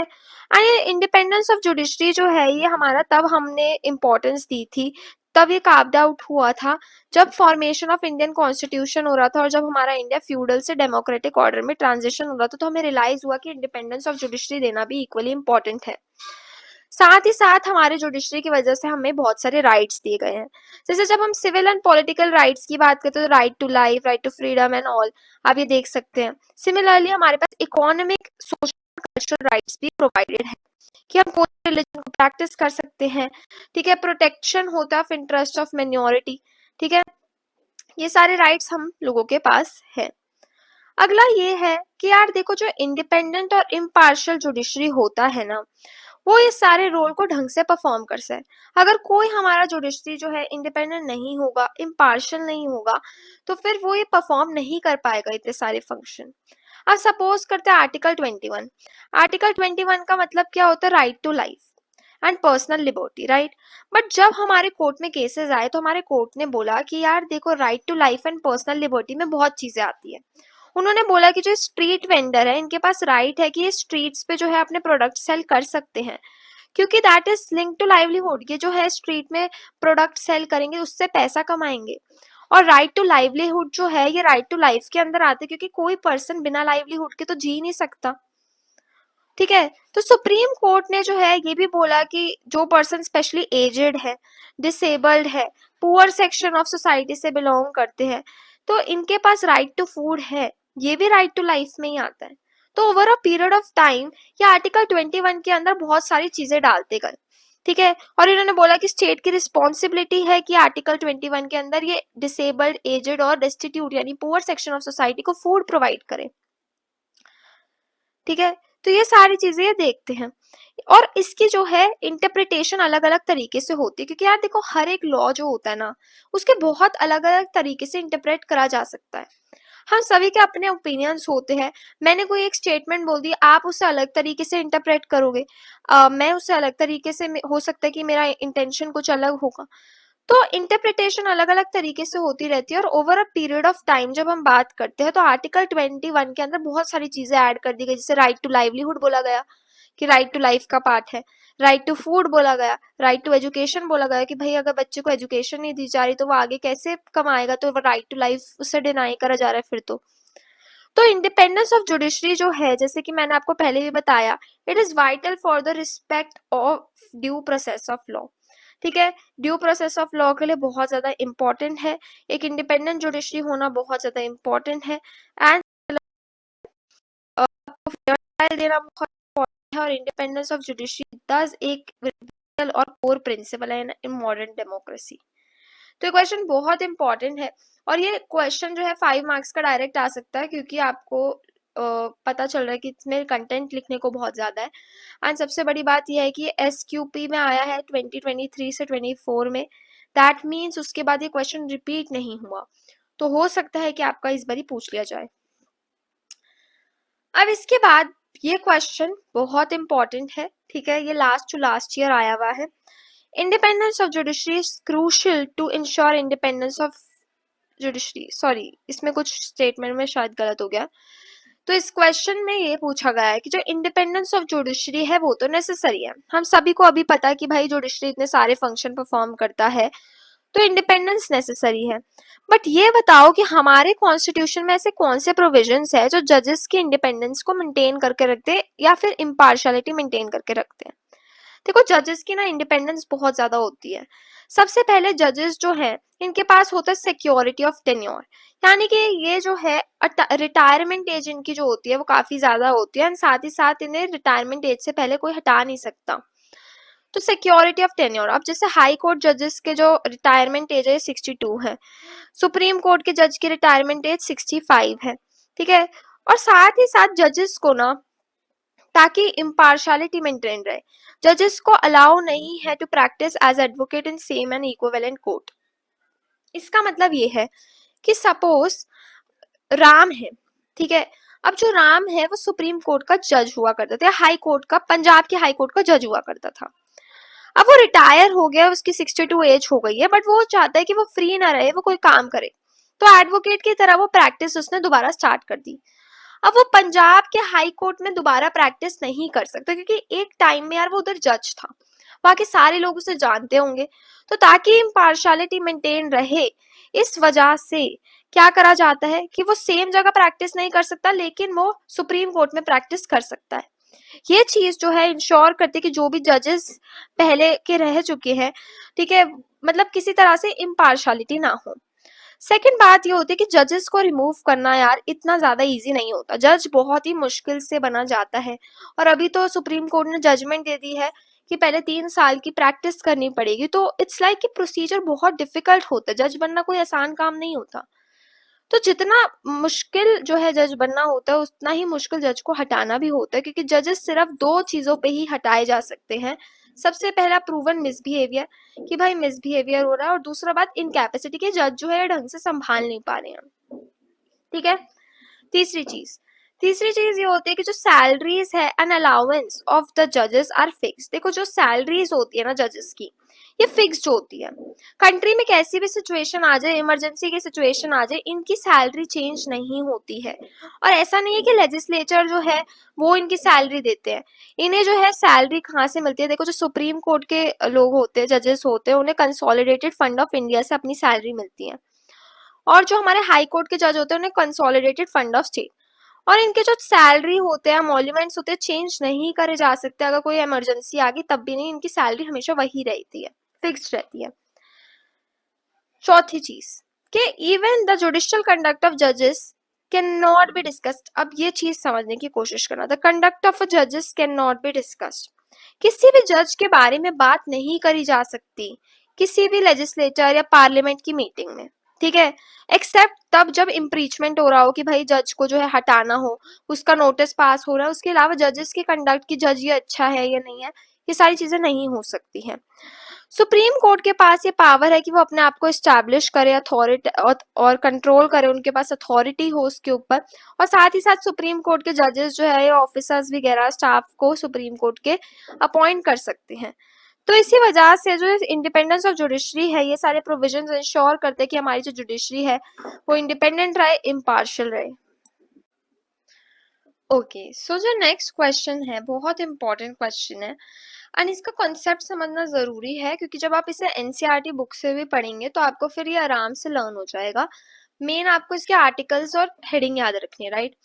सो देखो क्वेश्चन ये आया है कि जो सुप्रीम कोर्ट है इसका काम होता है एडजुडिकेशन, कि यार अगर कोई डिस्प्यूट हो जाए तो उसे सॉल्व कराता है, और साथ ही इंटरप्रिटेशन करता है जो भी आर्टिकल्स हमारे कॉन्स्टिट्यूशन में। लेकिन इसके अलावा भी सुप्रीम कोर्ट की बहुत सारी अथॉरिटी यानी कि बहुत सारे फंक्शंस और जुडिस्डिक्शन होते हैं, तो आप उसे एक्सप्लेन करो, ये क्वेश्चन आया हुआ है। अब देखो सिंपल बात यह है कि सबसे पहला जुरिस्डिक्शन जो सुप्रीम कोर्ट के पास होता है वो होता है ओरिजिनल जुरिस्डिक्शन, और ये आर्टिकल 131 के अंदर है। ओरिजिनल जुरिस्डिक्शन का मतलब क्या होता है? ओरिजिनल जुरिस्डिक्शन का मतलब ये होता है कि कुछ ऐसे केसेस होते हैं जो ओरिजिनली सिर्फ और सिर्फ सुप्रीम कोर्ट के पास ही जा सकते हैं। यूजुअली क्या होता है पैटर्न, कि अगर कोई केस हो गया तो पहले वो हाई कोर्ट में जाएगा, फिर सुप्रीम कोर्ट में, या डिस्ट्रिक्ट में, फिर हाई में, या फिर सुप्रीम, राइट। बट क्या होता है ओरिजिनल जुरिस्डिक्शन, ऐसा कहते हैं कि कुछ यार ऐसे केसेस होते हैं जो इतने इंपॉर्टेंट होते हैं कि सिर्फ सुप्रीम कोर्ट एंटरटेन करता है आर्टिकल 131 के अंदर। जैसे सपोज करो कि 2 स्टेट्स है, ए और बी, उनकी आपस में लड़ाई हो गई, तो सुप्रीम कोर्ट उसे देखेगा। या ए और बी जो है साथ में 2 स्टेट्स हो गए, और 2 स्टेट्स और 2 स्टेट और लड़ाई हो गई, यानी कि ए बी एक साइड में, सी डी, ठीक है। तो इन दोनों के बीच में लड़ाई हो गई, स्टेट गवर्नमेंट और सेंट्रल गवर्नमेंट की लड़ाई हो गई। तो ऐसे केसेस जो होते हैं ये सिर्फ सुप्रीम कोर्ट देखता है। दूसरी चीज होती है एडवाइजरी जुरिस्डिक्शन। देखो नाम से पता चलता है एडवाइस, ठीक है, बहुत सारी चीजें ऐसी होती है कि जब प्रेसिडेंट जो है उन्हें कोई चीजें बनानी होती है, लॉज वगैरह बनाने होते हैं, तो वो क्या लेते हैं, एडवाइस ले सकते हैं सुप्रीम कोर्ट से कि क्या ये आपको लगता है कि ये सही चीज है या नहीं। क्योंकि at the end supreme court यार एक फाइनल अथॉरिटी होती है जिनके पास प्रॉपर लीगल नॉलेज होती है, कॉन्स्टिट्यूशनल फ्रेमवर्क होता है। तो प्रेसिडेंट अगर कोई भी लॉ बना रहा है, रूल बना रहे हैं, तो वो जो है उनकी एडवाइस ले सकते हैं सुप्रीम कोर्ट की आर्टिकल 143 के अंदर। पहले क्या होता था कि यार देखो, जो एडवाइजरी जुरिस्डिक्शन होती थी वो ऑब्लिगेटरी नहीं होती थी, यानी कि प्रेसिडेंट जो है क्वेश्चन पूछते थे, अभी सुप्रीम कोर्ट के ऊपर है कि वो दे या ना दे उसका आंसर। बट अब क्या हो गया, थोड़े टाइम बाद ये रूल आया कि अगर प्रेसिडेंट जो है वो एडवाइजरी जुरिस्डिक्शन ले रहे हैं, एडवाइस ले रहे हैं, तो सुप्रीम कोर्ट के पास ये ऑब्लिगेशन है कि वो उसका answer they, unless and until वो पॉलिटिकल नेचर का ना हो। तीसरी चीज ये आती है कि यार देखो, जो भी सुप्रीम कोर्ट लॉज डिक्लेयर करती है, ठीक है, जो भी हमारे लॉज आते हैं सुप्रीम कोर्ट बनाती है, तो ये बाइंडिंग होते हैं, तभी तो इसे कोर्ट ऑफ रिकॉर्ड बोला जाता है। Court of record, court of record बोला जाता ही इसलिए है क्योंकि इसके सारे जो डिसीजंस होते हैं, जजमेंट्स होते हैं, वो बाइंडिंग होते हैं सारे कोर्ट्स में, आर्टिकल 141 के अंदर। ठीक है, ये देखो कोर्ट ऑफ रिकॉर्ड लिखा हुआ है। देखो कोर्ट ऑफ रिकॉर्ड का आर्टिकल जो है ये 129 है, बट बाइंडिंग का मतलब ऑलमोस्ट सेम ही होता है। कोर्ट ऑफ रिकॉर्ड है and power to punish for the contempt, ठीक है, पनिशमेंट दे सकते अगर कोई उसकी बात को नहीं मान रहा, आर्टिकल 129 के अंदर। हाईएस्ट कोर्ट ऑफ अपील, देखो सबसे पहले क्या होता है, अपील का मतलब क्या है, कोई जजमेंट आया, एक पर्सन ए है, उसे जो है वो अक्यूज्ड, मतलब वो जो पर्सन है उसने किसी का मर्डर करा है, ऐसी उसके ऊपर एलिगेशन लगी हुई है, हाई कोर्ट ने उसे डेथ पेनल्टी दे दी। अब अगर वो जो है उससे सेटिस्फाइड नहीं है तो वो अपील कर सकता है किसके पास, सुप्रीम कोर्ट के पास, कि भाई हम सेटिस्फाइड नहीं है। तो ये हाईएस्ट कोर्ट ऑफ अपील है इन अ कंट्री, यानी कि अगर एक पर्सन जो है हाई कोर्ट या डिस्ट्रिक्ट कोर्ट की जजमेंट से सेटिस्फाइड नहीं है तो वो डायरेक्टली सुप्रीम कोर्ट के पास जो है अपील कर सकता है, आर्टिकल 132, 133, 134 एंड 136 के अंदर। एंड लास्ट जुरिस्डिक्शन होती है रिट जुरिस्डिक्शन। रिट जुरिस्डिक्शन का मतलब ये है कि आर्टिकल 32 जो है उसके अंदर क्या होता है कि हम सभी के पास फंडामेंटल राइट है, अगर किसी पर्सन का फंडामेंटल राइट वॉयलेट हो रहा है तो वो सुप्रीम कोर्ट के पास जा सकते हैं, बोल सकते हैं कि हमारा फंडामेंटल राइट वॉयलेट हुआ और सुप्रीम कोर्ट इन्फोर्समेंट करेगा। और ये रिट ज्यूरिसडिक्शन ऐसा नहीं है सिर्फ सुप्रीम कोर्ट के पास है, ये रिट ज्यूरिसडिक्शन हाई कोर्ट के पास भी है अंडर आर्टिकल 226। ठीक है, तो ये जो है क्वेश्चन बहुत इंपॉर्टेंट है। अब इसी के ऊपर, अब आजकल जो क्वेश्चंस लीगल स्टडीज में जो सीबीएसई भी दे रहा है वो होते हैं केस बेस्ड। तो डायरेक्ट क्वेश्चन जो आया था ये बहुत टाइम पहले आया था, लेकिन अब जो सुप्रीम मतलब अब जो हमारे सीबीएसई दे रहे हैं वो केस बेस्ड देते हैं, जिसमें एप्लीकेशन देखी जाती है कि क्या सही तरीके से करिए या नहीं। अब ये क्वेश्चन देखते हैं, ये बोलता है कि जो कोविड पैंडेमिक आया था उसकी वजह से बहुत ज्यादा शिफ्ट आ गया कि किस तरह से लोग इंफॉर्मेशन टेक्नोलॉजी को यूज कर रहे हैं। ठीक है, जो स्कूल्स एंड कॉलेजेस है सारे ऑनलाइन मोड पे आ गए थे डेफिनेटली कोविड के टाइम में। इसकी वजह से क्योंकि सारे लोग ऑनलाइन ऑनलाइन चीजें होने लग गई, सारे लोग ऑनलाइन मोड पे शिफ्ट होने लग गए, तो साइबर क्राइम्स के रेट बढ़ गए, साइबर बुलिंग बहुत ज्यादा बढ़ गई, बॉडी शेमिंग बढ़ गई, ठीक है, एंड स्टॉकिंग बहुत ज्यादा कॉमन हो गई। इनफैक्ट जो सुसाइड के केसेस है टीनेजर्स में ये भी इंक्रीज हो गए। तो प्रेसिडेंट को कुछ लॉ बनाना है, ठीक है, और प्रेसिडेंट को जो है एडवाइस लेनी है सुप्रीम कोर्ट की इस पे। तो अब आप बताओ कि कौन से जुरिस्डिक्शन के अंदर प्रेसिडेंट जो है ये ओपिनियन सीक कर सकते हो सुप्रीम कोर्ट। हमने अभी पढ़ा कि ये होती है एडवाइजरी जुरिस्डिक्शन, ये प्रेसिडेंट जो है सुप्रीम कोर्ट का एडवाइजरी जुरिस्डिक्शन के अंदर ले सकते हैं ओपिनियन, आर्टिकल 143।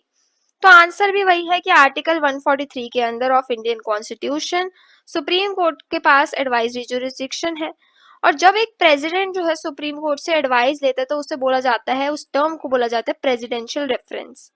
ठीक है, इसके बाद अगला क्वेश्चन है, on what grounds can the Supreme Court refuse, क्या सुप्रीम कोर्ट एडवाइस देने से मना कर सकता है।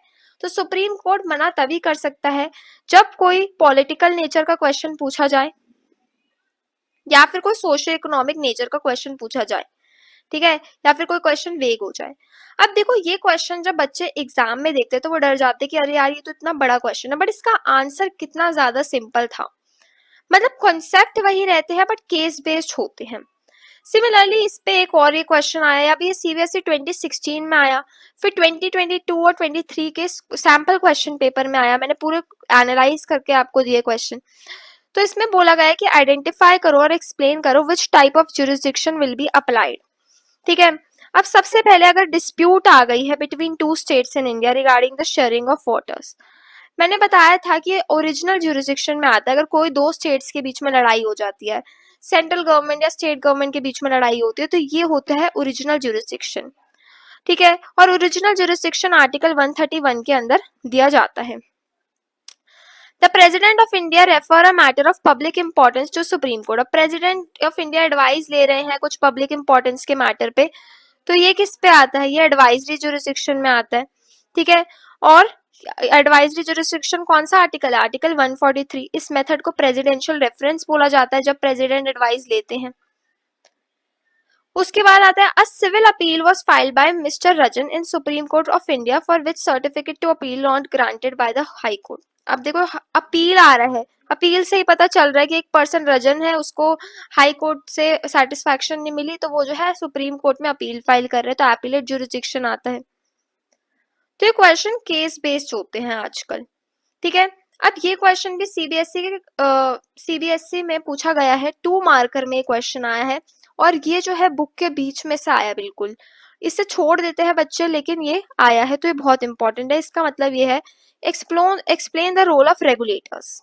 अब रेगुलेटर्स क्या होते हैं, देखो कुछ ऐसे ट्रिब्यूनल्स होते हैं जो फंक्शन करते हैं विद रेगुलेटर्स। ट्रिब्यूनल्स क्या होते हैं, ट्रिब्यूनल्स होती है क्वासी सेमी जुडिशियल बॉडीज। ठीक है, यानी कि यूजुअली कोर्ट में क्या होता है, कोर्ट में जैसे केस सॉल्व करते हैं जज, ट्रिब्यूनल्स में कौन केस सॉल्व करते हैं, आईएएस ऑफिसर्स। ठीक है, और ये जो एडमिनिस्ट्रेटर्स होते हैं वो सॉल्व करते हैं। ट्रिब्यूनल्स में वो मैटर आते हैं जो बहुत ज्यादा इंपॉर्टेंट नहीं होते, या कुछ छोटी मोटी चीजें होती है, स्पेशलाइज्ड चीजें। ठीक है, उस पे अब जो ट्रिब्यूनल्स है ये रेगुलेटर्स के साथ फंक्शन करते हैं। रेगुलेटर्स क्या होते हैं, कुछ स्पेशलाइज्ड गवर्नमेंट एजेंसीज होती है जो लॉ एंड ऑर्डर को देखती है कुछ रेलेवेंट मैटर्स में, कुछ रेलेवेंट गवर्नमेंट मैटर में। जैसे one of the tribunal TD SAT जो है ये फंक्शन करता है तराई के साथ, जो कि एक रेगुलेटर है, Telecom Regulatory Authority of India, और ये लॉज बनाता है, पॉलिसी बनाता है ताकि टेलीकॉम डिस्प्यूट इंडिया में सॉल्व हो। ओके, सो अगला क्वेश्चन है how has the series of 3 judicial decision popularly known as 3 जजेस case help in the development of modern collegium system. मतलब ये है कि सिंपल बात ये पूछ रहा है कि 3 जजेस केस के बारे में लिखना है। अभी केस था क्या ये मैं बताती हूँ। देखो जो फर्स्ट जज केस था ये 1981 में आया था, और इसमें बोला गया था, जो इशू रेस था वो ये था कि किस तरह से अपॉइंटमेंट हो रहा है जजेस का। तो इसमें बोला गया था कि गिव प्रिमेसी टू द एग्जीक्यूटिव। इसमें बोला गया था कि जो प्रेसिडेंट है, प्रेसिडेंट एग्जीक्यूटिव में आते, राइट, तो जो प्रेसिडेंट है उसके उनके पास बहुत ज्यादा एक्सटेंसिव पावर है कि वो अपॉइंट करेंगे जजेस को। और अगर जो चीफ जस्टिस ऑफ इंडिया है वो कोई रिकमेंडेशन दे रहे हैं प्रेसिडेंट को, तो वो क्लियर रीजंस यानी कॉजेंट रीजंस की वजह से वो रिफ्यूट कर सकते हैं। तो प्रेसिडेंट के पास जो है एक्सटेंसिव पावर है, और ये 12 साल तक ऐसे ही चल रहा था कि भाई अपॉइंटमेंट ऑफ जजेस जो भी करी जा रही थी वो हमारे प्रेसिडेंट के अनुसार करी जा रही थी। इसके बाद 1993 में आफ्टर 12 इयर्स हमारा सेकंड जज केस आया, और इसमें ये क्वेश्चन रेज हुआ कि भाई जो 12 साल तक प्रेसिडेंट के पास इतनी ज्यादा एक्सटेंसिव पावर दी गई है जुडिशियल अपॉइंटमेंट में, ये गलत है, और इसके रिलेटेड इशू रेज हुआ। तो फिर हमारे जो चेंजेस आए उसमें बोला गया कि जो चीफ जस्टिस ऑफ इंडिया है इनके पास जो है ज्यादा पावर होगी, और साथ ही साथ जो है एग्जीक्यूटिव के पास पावर कम होगी। तो पहले फर्स्ट जज केस में प्रेसिडेंट के पास पावर दी थी, लेकिन सेकंड जज केस में चीफ जस्टिस ऑफ इंडिया के पास पावर दी थी कि वो अपॉइंट करेंगे। और इस वजह से रिजल्ट ये हुआ कि जो एग्जीक्यूटिव एलिमेंट है वो रिड्यूस हो गया, जो पॉलिटिकल इन्फ्लुएंस रही है या मिनिमम इन्फ्लुएंस आई है वो कम हो गई, यानी कि मिनिमम हो गई। और साथ ही साथ ऐसा नहीं था कि सबने ये सपोर्ट करा, कुछ ऐसे लोग भी थे जिन्होंने सपोर्ट नहीं करा। जैसे जब सेकंड जज केस आया तो 9 का बेंच था, जिसमें से 5 ने बोला कि ये सही है, 4 ने बोला कि गलत है। ठीक है, तो इस तरह से चीजें चल रही थी, और प्रेसिडेंट का जो था रोल वो मेयर अप्रूवल की तरह हो गया था, नहीं प्रेसिडेंट का रोल एकदम से बहुत ही मिनिमम हो गया। फिर 1998 में थर्ड जज केस आया है, ठीक है, जिसे एडवाइजरी डिसीजन भी बोला जाता है, 1998 में आया था, और इसमें बोला कि कंसल्टेशन कि भाई देखो सिंपल बात ये है कि जो प्रोसेस होगा अपॉइंटमेंट ऑफ जजेस का वो इंटीग्रेटेड पार्टिसिपेटरी कंसल्टेटिव प्रोसेस होगा। यानी कि जो सीजीआई है, चीफ जस्टिस ऑफ इंडिया, वो अपना ओपिनियन देंगे और जो चीफ जस्टिस ऑफ इंडिया है उनको सजेशन मिलेगी बहुत सारे जजेस के द्वारा, सीनियर जजेस में, और उसके हिसाब से जो है जुडिशियल अपॉइंटमेंट होगी। यानी कि सिर्फ एक के हाथ में पावर नहीं रहेगी। तो ये 3 जजेस केस था। अब इसके बाद जो आपके प्री बोर्ड्स आ सकते हैं, प्री बोर्ड्स में आ जाए या प्री मिड टर्म में स्कूल के जो पेपर होते हैं उसमें पूछा जा सकता है कि एमिकस क्यूरे का क्या मतलब है। एमिकस क्यूरे जो है एक लैटिन वर्ड से लिया गया है जिसका मतलब है फ्रेंड ऑफ अ कोर्ट। देखो कोई पिटिशन है अगर हमें रिसीव होती है जेल से, या कोई भी क्रिमिनल मैटर है जहां पर अक्यूज अनरिप्रेजेंटेटिव है, मतलब कि ये है कि यूजुअली क्या होता है कि जब केसेस होते हैं तो दोनों पार्टी को रिप्रेजेंट करने के लिए उनके एडवोकेट्स होते हैं। कभी कभार ये होता है कि कोई पिटिशन जो है जेल से आई और वो जो अक्यूज है वो अनरिप्रेजेंटेटेड है, उसके पास कोई एडवोकेट या लॉयर नहीं है जो उसे रिप्रेजेंट कर सकता है। तो एमिकस क्यूरे जो है वो कोर्ट जो है क्या करते हैं, अपॉइंट करते हैं फ्रेंड ऑफ अ कोर्ट। वो एक एडवोकेट की तरह काम करते हैं जो डिफेंड करते हैं और आर्ग्यू करते हैं the case of accused. Similarly civil matters में भी जो है कोर्ट एडवोकेट को अपॉइंट कर सकता है एज एन एमिकस क्यूरी, अगर उन्हें लगता है कि एक पार्टी अनरिप्रेजेंटेटेड है, उनके पास लॉयर नहीं है अपने आप को रिप्रेजेंट करने में। एंड स्पेशली जब केसेस पब्लिक इंपॉर्टेंस के होते हैं, यहाँ पर जहाँ पर फिर पब्लिक जो है लार्ज नंबर में इन्वॉल्व होती है, तो ये 2 मार्क्स में पूछा जा सकता है। इसके बाद ये कुछ केसेस की लिस्ट है जो आई थिंक बहुत हेल्पफुल होंगे और आपके जो है एग्जाम में आने के बहुत चांसेस हैं। सबसे पहला एल चंद्र कुमार केस 1997 में आया था और इसमें क्या बोला गया था, इसमें बोला गया था कि जो ट्रिब्यूनल्स है it would not take away the exclusive jurisdiction of courts and their decision could be scrutinised by the division bench of High Court. इसका मतलब सिंपल ये है कि देखो एक होता है ट्रिब्यूनल और एक होता है कोर्ट्स। जो ट्रिब्यूनल है उनके पास जुरिसडिक्शन है कि वो मैटर्स को सॉल्व करें, बट किसके पास ज्यादा अथॉरिटी है, कोर्ट के पास ही ज्यादा अथॉरिटी है। और जो ट्रिब्यूनल्स है वो अपने हिसाब से वर्क नहीं कर सकते, उनके जो भी डिसीजन है they can be super high court bench, ठीक है। तो ऐसा नहीं है कि उनके पास अनलिमिटेड पावर है। इसके बाद मैडिसन वर्सेस मारवेरी, ये एक ऐसा केस था जहां पर प्रिंसिपल ऑफ जुडिशियल रिव्यू आया था और बोला गया था the power to declare law unconstitutional. Judicial review का मतलब ये होता है, मैडिसन वर्सेस मारवेरी में ये बोला गया था कि अगर कोई ऐसा लॉ बनता है जो एग्जीक्यूटिव और लेजिस्लेचर बनाता है जो कि साफ और साफ बेसिक स्ट्रक्चर ऑफ कॉन्स्टिट्यूशन के अगेंस्ट है, फंडामेंटल राइट वायलेट कर रहा है, तो उसे हटाया जा सकता है, उसे अनकॉन्स्टिट्यूशनल बोला जा सकता है। अब डॉक्ट्रिन ऑफ बेसिक स्ट्रक्चर पे बहुत सारे केसेस आए और इसे अच्छे से पढ़ते हैं।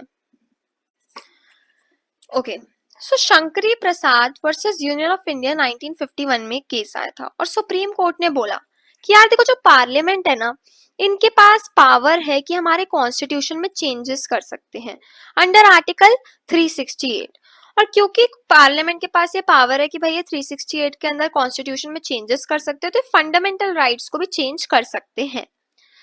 फिर गोलकनाथ केस हमारा आता है 1967 में और उसमें बोला गया कि देखो आर्टिकल 368 के अंदर सुप्रीम कोर्ट ने ये पावर दे दी पार्लियामेंट को कि वो चेंजेस कर सकते हैं कॉन्स्टिट्यूशन में, वो ठीक है, बट फंडामेंटल राइट्स को वो चेंज नहीं कर सकते क्योंकि फंडामेंटल राइट्स जो है ये एक ट्रांसीडेंटल पोजीशन पे आ गए हैं, फंडामेंटल राइट्स को चेंज नहीं करा जा सकता। फिर सबसे important case Keshavananda Bharati case versus state of Kerala, जो कि 1973 का केस था। उसमें बोला गया कि जो सुप्रीम कोर्ट है उसने बोला कि जो फंडामेंटल राइट्स है ये basic structure of the constitution है, यानी कॉन्स्टिट्यूशन के कुछ ऐसे पार्ट्स हैं जो बेसिक स्ट्रक्चर फॉर्म करते हैं जो कि इतने इंपॉर्टेंट है कि उसे चेंज नहीं करा जा सकता। तो फंडामेंटल राइट्स को भी आप चेंज नहीं कर सकते पार्लियामेंट, ठीक है, चेंज नहीं कर सकते अमेंडमेंट के थ्रू। फिर आता है इंदिरा नेहरू गांधी वर्सेस राज नारायण केस 1975 और सुप्रीम कोर्ट ने इसमें भी बेसिक स्ट्रक्चर की थ्योरी लगाई और उन्होंने क्लॉज 4 ऑफ आर्टिकल 329 को जो है पूरी तरह से नल एंड वॉइड डिक्लेयर कर दिया क्योंकि ये बेसिक स्ट्रक्चर को वायलेट कर रहे थे और बेसिक स्ट्रक्चर को वायलेट नहीं करा जा सकता। फिर इसके बाद मिनर्वा मिल केस आया 1980 में, जिसमें बोला गया कि 2 फीचर्स जो है बेसिक स्ट्रक्चर में और ऐड कर दिए गए। पहले क्या था, फंडामेंटल राइट्स बेसिक स्ट्रक्चर में आता है, independence of judiciary basic structure में आता है, लेकिन अब जो है बोला गया कि जो बैलेंस है between fundamental right and DPSP ये भी बेसिक स्ट्रक्चर में आएगा, जुडिशियल रिव्यू भी बेसिक स्ट्रक्चर का पार्ट है, इसे अमेंड नहीं करा जा सकता। इसके बाद आता है Indira Sahni versus union of India 1992 से रिजर्वेशन केस बोला जाता है और इसमें रूल ऑफ लॉ को जो है ऐड कर दिया गया बेसिक स्ट्रक्चर की लिस्ट में। फिर एसआर बोमई केस 1994 में आता है और इसमें बोला गया कि अगर स्टेट गवर्नमेंट कोई भी ऐसे लॉज बनाती है, पॉलिसीज बनाती है जो कि बेसिक स्ट्रक्चर को वायलेट कर रहा है तो उसे नल एंड वॉइड डिक्लेयर करा जा सकता है by the central government under article 356। और Maneka Gandhi versus union of India में जो है हमारी थ्योरी अपनाई गई कि यार देखो जो पोस्ट डिसीजन हियरिंग है उसकी थ्योरी अपनाई गई, ठीक है।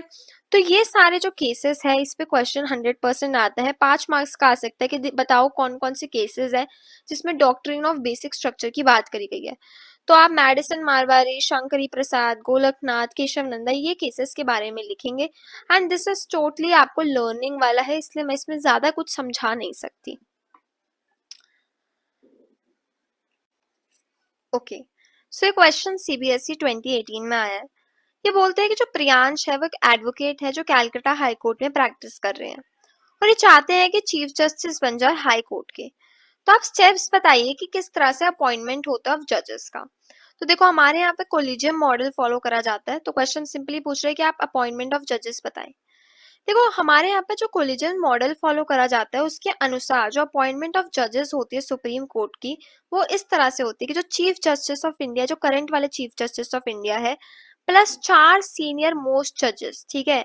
तो चीफ जस्टिस ऑफ इंडिया और 4 सीनियर जजेस जो सुप्रीम कोर्ट के होंगे ये अपनी रिकमेंडेशन, ये एक पर्सन को सेलेक्ट करते हैं और अपनी recommendation union minister of law and justice में भेजते हैं। Union minister of law and justice same चीज प्राइम मिनिस्टर को फॉरवर्ड करता है, प्राइम मिनिस्टर फिर प्रेसिडेंट को, और इस तरह से अपॉइंटमेंट हो जाती है सुप्रीम कोर्ट के जजेस की। फिर जब मैं हाई कोर्ट के जजेस की बात करती हूँ तो हाई कोर्ट के जजेस में क्या होता है कि जो chief justice of High court होते हैं और 2 सीनियर मोस्ट जजेस ऑफ हाई कोर्ट होते हैं, ये अपनी रिकमेंडेशंस भेजते हैं यूनियन मिनिस्टर ऑफ स्टेट को और गवर्नर को।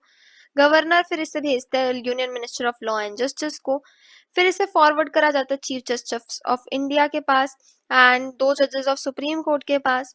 फिर उसके बाद जो है ये union minister of law and justice के पास जाता है, फिर ये प्राइम मिनिस्टर और फिर ये प्रेसिडेंट।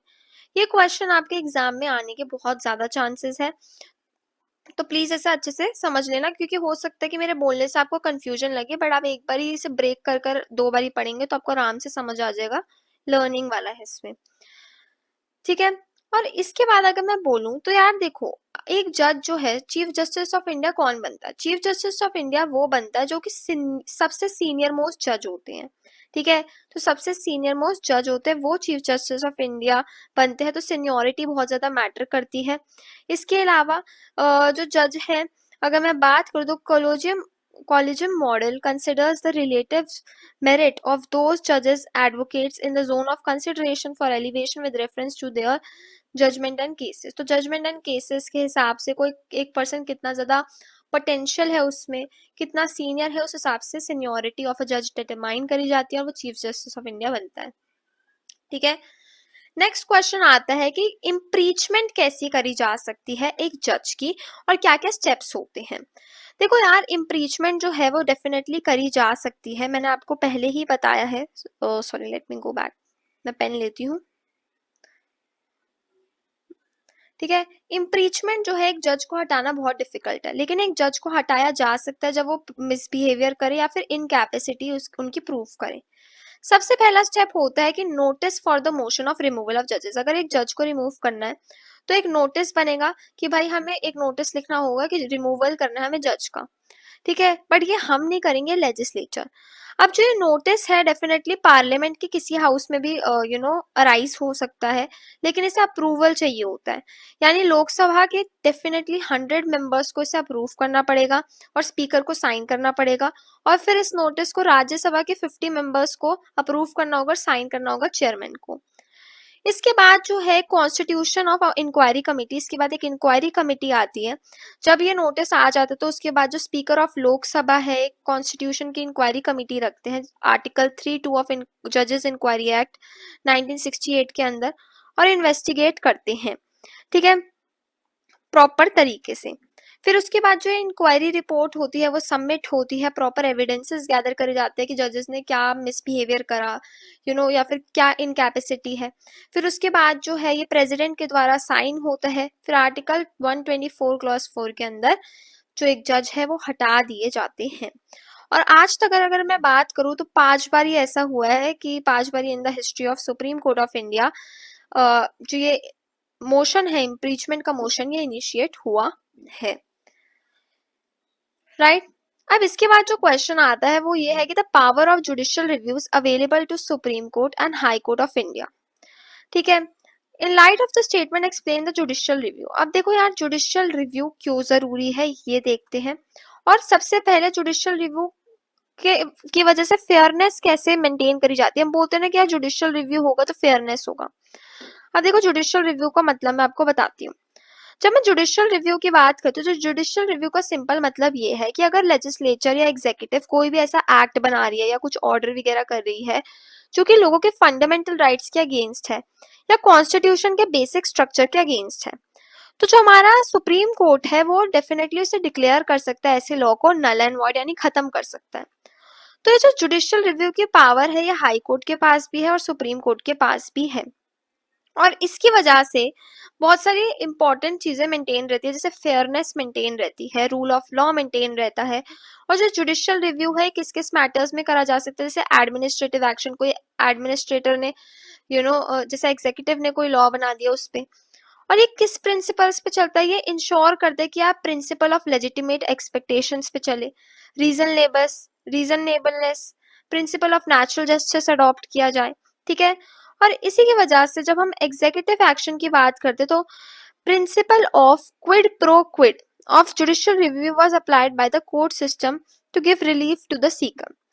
ये प्रिंसिपल जो है, मनेका गांधी का अगर हम केस देखें, सिंपल बात यह है, मनेका गांधी के केस में क्या हुआ था कि जो मनेका गांधी का पासपोर्ट था ये ले लिया गया था पासपोर्ट अथॉरिटी के द्वारा जब वो कहीं जा रही थी, और उन्हें कोई रीजन भी नहीं दिया, उन्हें प्रियोर हियरिंग का टाइम नहीं दिया कि भाई आप अपना बताओ कि क्या किस वजह से ये जो है प्रॉपर रीजन नहीं दिया कि क्यों उनका पासपोर्ट लिया जा रहा है। तो मनेका गांधी ने केस करा और सुप्रीम कोर्ट में बोला कि ये तो मेरे प्रिंसिपल ऑफ नेचुरल जस्टिस के अगेंस्ट है। प्रिंसिपल ऑफ नेचुरल जस्टिस जो है ये कहता है हियर द बोथ साइड्स। ठीक है, तो यहाँ पर मेरी साइड तो किसी ने सुनी ही नहीं, ना मुझे प्रियोर हियरिंग का टाइम दिया, तो ये तो गलत है। तो इसकी वजह से जो है सुप्रीम कोर्ट ने उनके जो पासपोर्ट है वो रिटर्न करा और उन्हें एक चांस दिया कि वो बाद में अपने पोस्ट डिसीजनल हियरिंग दी कि आप बाद में अपना रीजन बताएं, और principle of natural justice violate हुआ ऐसे सुप्रीम कोर्ट ने उनके फेवर में बोला। ठीक है, उसके बाद क्वेश्चन आता है what is the general procedure for division of power. अब आपको पता है कि हमारे जो कॉन्स्टिट्यूशन है इसमें 3 लिस्ट है। ठीक है, और अगर मैं बात करूं आर्टिकल 246 के अंदर जो पार्लियामेंट है उनके पास बहुत ज्यादा पावर है कि वो यूनियन लिस्ट को अमेंड कर सकते हैं, और जो भी आइटम्स यूनियन लिस्ट में उनको देखते हैं, यूनियन लिस्ट होती है लिस्ट 1। इसके बाद अगर मैं बात करूं स्टेट के पास पावर है कि वो स्टेट लिस्ट पे देख सकती है, लिस्ट 2 पे, और कॉन्करेंट लिस्ट पे जो है पार्लियामेंट और लेजिस्लेचर ऑफ एनी स्टेट दोनों देख सकते हैं। तो अगर आपको वीडियो पसंद आए तो please like share and subscribe. Next video कौन सी बनाऊं ये भी जरूर बताना। एंड ट्रस्ट में अगर आप इन क्वेश्चंस को अच्छे से कर लेते हो तो आधा चैप्टर तो आपका, मोस्टली आधे से ज्यादा, इनफैक्ट 80% चैप्टर आपका क्लियर हो जाएगा। ऑल्सो अगर मैं आपको बोलूं तो जो बच्चे क्लैट के लिए प्रिपेयर कर रहे हैं इसमें बेसिक कॉन्सेप्ट, आर्टिकल्स, केसेस बहुत इंपॉर्टेंट वाले हैं, तो इस वीडियो को बिल्कुल भी स्किप ना करें। Thank you.